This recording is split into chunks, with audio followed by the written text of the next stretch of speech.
ሰላም እንዴት ናችሁ? እንደተለመደው በሌላ ክፍል ተገናኝተናል። ዛሬ እጄ የመጣሁት ርዕስ ምንድነው አውቶ ሃይድ እንዴት ይሰራል የሚለውን ወይም ደግሞ እንዴት መጠቀም እንችላለን የሚለውን ነው ዛሬ የምናየው። ቀጥታ ወደ ዛሬው ርዕስ እንሄዳለን ማለት ነው። የዛሬው ርዕሳችን ምንድነው ArcGIS ከተከፈተ በኋላ ሌሎች ነገሮችን ከሟላን በኋላ ጎን በጎን የምንፈልጋቸው እንትኖች አሉ ቱሎች አሉ። ለምሳሌ ካታሎግ እንፈልጋለን፣ አርክ ቱል ቦክስ እንፈልጋለን እና ሰርች እንፈልጋለን። እነሱን ከፈለግን በኋላ እያጠፋን እንደገና ኮምፒውተር እንትን ይያል መሆን ስለሌለበት ጎን በጎን ሁሉንም ከፍተን እንዴት እንሰራለን የሚለው ነው። ስለዚህ አውቶ ሃይድ የምንላት ይችን ነው ማለት ነው። በዚህ መሰረት ስቴፖች አሉን። ይሄን ስራ ለመስራት ስቴፖች አሉን። የመጀመሪያው ስቴፕ አርክ ማፓችንን እንከፍታለን። ሁለተኛው ስቴፕ ኦፕን አርክ ቱል ቦክሳችንን እንዲሁ አንዱ የምንሰራበት ቦታ ስለሆነ ይሄኛውንም እንከፍታለን። በሶስተኛ ደረጃ ሰርች የሚለውን እንከፍታለን ማለት ነው።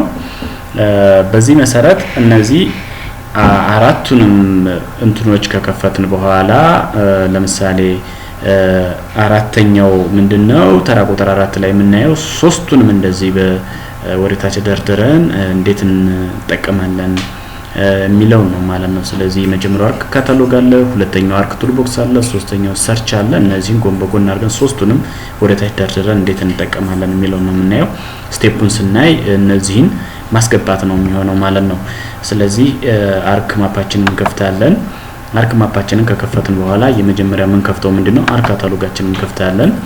አርክ ካታሎጋችንን ከከፈትን በኋላ እዚህ ላይ አውቶ ሃይድ የምንላት ይችናት። አውቶ ሃይድ የምንላት ወረታች የነበረው ወደ ጎን እንዲሆን ማስቀመጥ ማለት ነው። እዙ እየደረደር ማስቀመጥ ነው። ይችን እንደዚህ እናረጋለን።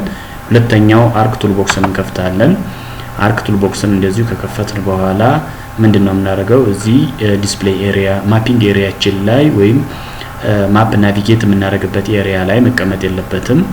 ስለዚህ እሱንም እንደዚሁ ምን እናደርጋለን አውቶ ሃይድ እናደርግና ወደታች መስመሩ ላይ እንዲመጣልን እናደርጋለን ማለት ነው።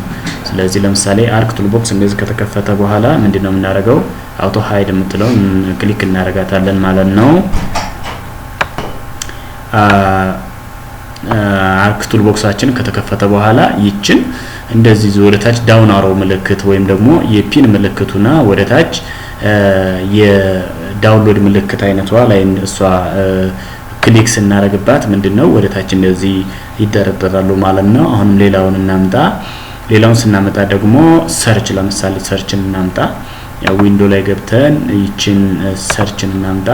ሰርች ላይ ከመጣን በኋላ ሰርችም እንደዚሁ ይመጣልናል ማለት ነው። ስለዚህ ይችን ምን እናደርጋለን አውቶ ሃይድ እንላታለን። ስለዚህ ምንድነው እነዚህ በሙሉ አርክ ካታሎግ ተደረደረ። አርክ ካታሎግ ስንፈልግ አርክ ካታሎግ ከዚህ እንከፍታለን። አርክ ቱል ቦክስን አርክ ቱል ቦክስን ስንፈልግ እንደዚህ እንከፍታለን። ሰርችን ብዙ ጊዜ ክሊፕ ስናረግ ማስክ ስናረግ እንደ ሌሎች አናሊሲሶችን ስንሰራ ሰርችን እንጠቀምበታለን። እነዚህን ዳታቤዝ ስንሰራ አርክ ካታሎግን እንጠቀመዋለን። ስለዚህ እነዚህ ምን ተጠቀማቸውን እንትኖች በዚህ አንጥቶ ማስቀመጥ ምን ተብሎ ይጠራል?